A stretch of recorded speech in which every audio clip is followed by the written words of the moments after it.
Hi guys, welcome to Pakistani family reaction में। उम्मीद करता हूं आप सब खैरियत से होंगे, जाओगे, खुश होंगे, आबाद होंगे और मजे कर रहे होंगे। आपने हमारे चैनल को सब्सक्राइब नहीं किया तो लाजमी सब्सक्राइब करें ताकि हमारी आने वाली वीडियो आप तक आसानी से पहुंचती रहे और आप खुश रहें और हमेशा खुशियों में शरीक रखें आपको। बिल्कुल। तो यार मेरा नाम आजाद है। मेरा नाम नदीम। तो यार अगर आप लोगों ने साथ बेल आइकन को प्रेस नहीं किया तो बेल आइकन को भी चैनल के सब्सक्राइब के साथ प्रेस कर लें।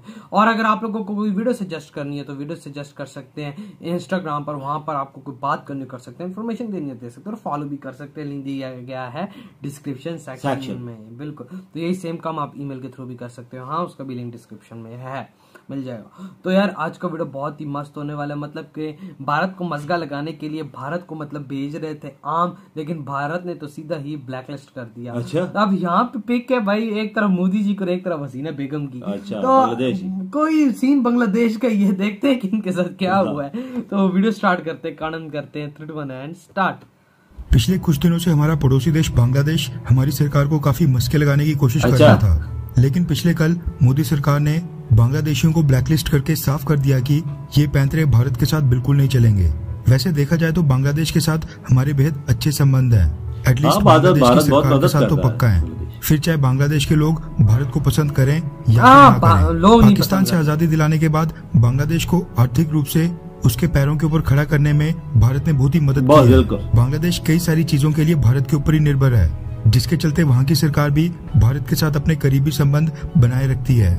आप सोचिए कि नुपुर शर्मा जी और नवीन जिंदल साहब की विवादित टिप्पणी के ऊपर दुनिया के कई सारे इस्लामिक देशों ने भारत को टारगेट किया।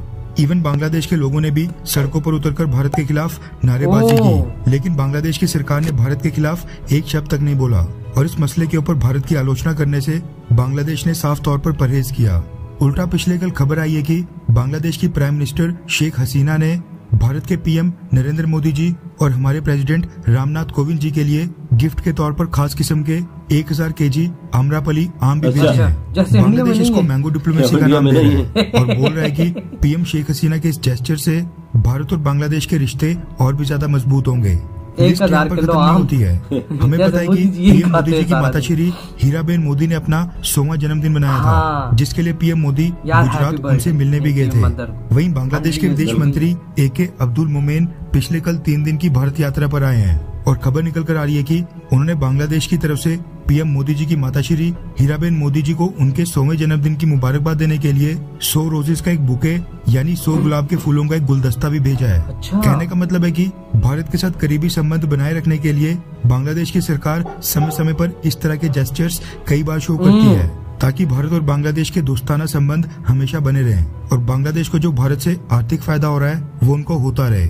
रिसेंटली बांग्लादेश की तरफ से इतने अच्छे जेस्चर्स मिलने के बाद मोदी सरकार ने अब बांग्लादेश के ऊपर ही एक बड़ी कार्रवाई कर दी है। वो भी तब जब उल्टा भारत के ऊपर खुद ही इस्लामोफोबिया फैलाने के आरोप लग रहे हैं। रेफरेंस के लिए आपकी स्क्रीन के ऊपर द हिंदू के आर्टिकल का स्क्रीनशॉट है, जिसके मुताबिक भारत की सरकार ने 7 बांग्लादेशी नागरिकों को ब्लैकलिस्ट कर दिया है, जिनमें बांग्लादेश के कट्टरपंथी समर्थक टॉप रिलीजियस लीडर शामिल हैं। रिपोर्ट्स के मुताबिक जिन 7 बांग्लादेशी रिलीजियस लीडर्स को ब्लैकलिस्ट किया गया है वो टूरिस्ट वीजा के ऊपर भारत रेगुलरली आते थे, लेकिन भारत में वो असम में जाकर वहाँ पर कई तरह की रिलीजियस गैदरिंग यानी धार्मिक कार्यक्रमों में शामिल होते थे और वहाँ पर लोगों को भड़काने का काम करते थे और गलत चीजों का प्रचार करते थे। असम में इस समय आधिकारिक आंकड़ों के मुताबिक लगभग 1 लाख के करीब बांग्लादेशी रिफ्यूजीज इलीगल तरीके से रह रहे हैं। ऐसे में बांग्लादेश से आने वाले ये रिलीजियस लीडर्स उनको भी भड़काने का काम किया करते थे। असम सरकार ऐसे बांग्लादेशी तत्वों से काफी तंग आ गई थी, जिसके बाद बांग्लादेशी रिलीजियस लीडर्स की एक लिस्ट असम की सरकार ने मोदी सरकार के गृह मंत्रालय को भेजकर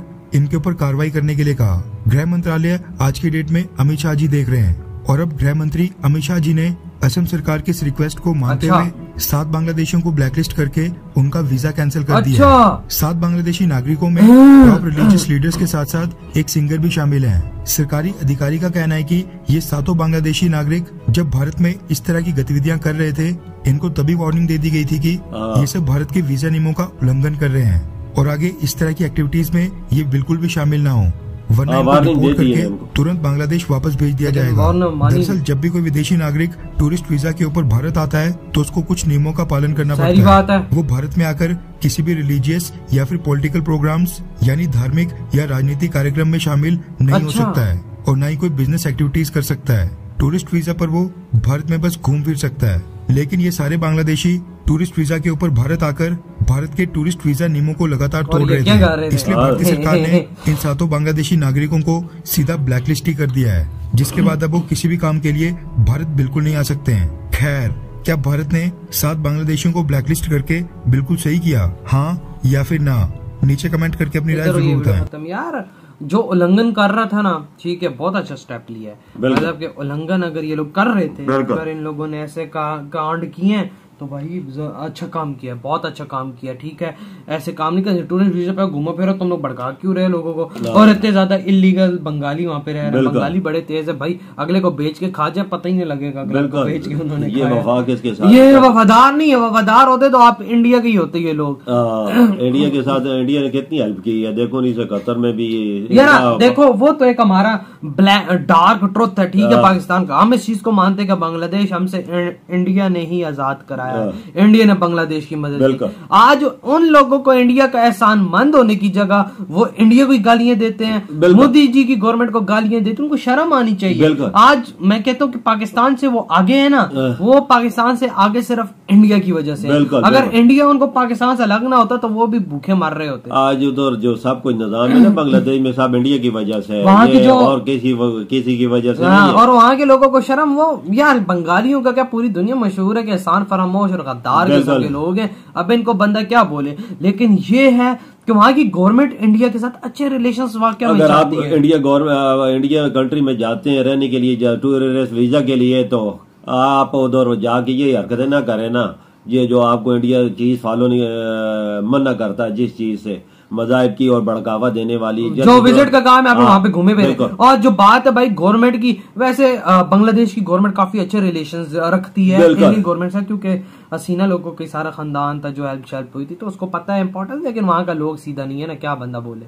वो उसने आम 1 किलो बेचे, जैसे इंडिया के अंदर आम मिलता नहीं है, कोई ऐसा है, मतलब तोहफा है ना, तोहफा है ना। लेकिन ये कि 1000 किलो उनके लिए गुलदस्ता भी वो उनके अम्मी के लिए बिल्कुल 100 की हो गई है ना, वो 100 की हो गई। मैं यार क्या बोलूं, अल्लाह ताला उनको और उम्र दे। लेकिन ये है कि भाई अच्छे इक़दाम हुकूमत की तरफ से, लोगों की तरफ से नाजायज फायदा उठाते हैं ना, बढ़ावा देने के लिए एक दूसरे के कंट्री में जाकर सब कुछ करते हैं, गलत चीजें, सही कहा, जिससे इंतशार पैदा होता है और लड़ाइयाँ झगड़े पैदा होते हैं। इससे बचना चाहिए। और मोदी जी ने जो काम किया बिल्कुल सही किया। तो यार आप लोग बताएं आपकी क्या थॉट इस वीडियो के बारे में। वीडियो अच्छा लगा तो like comment share and subscribe करें।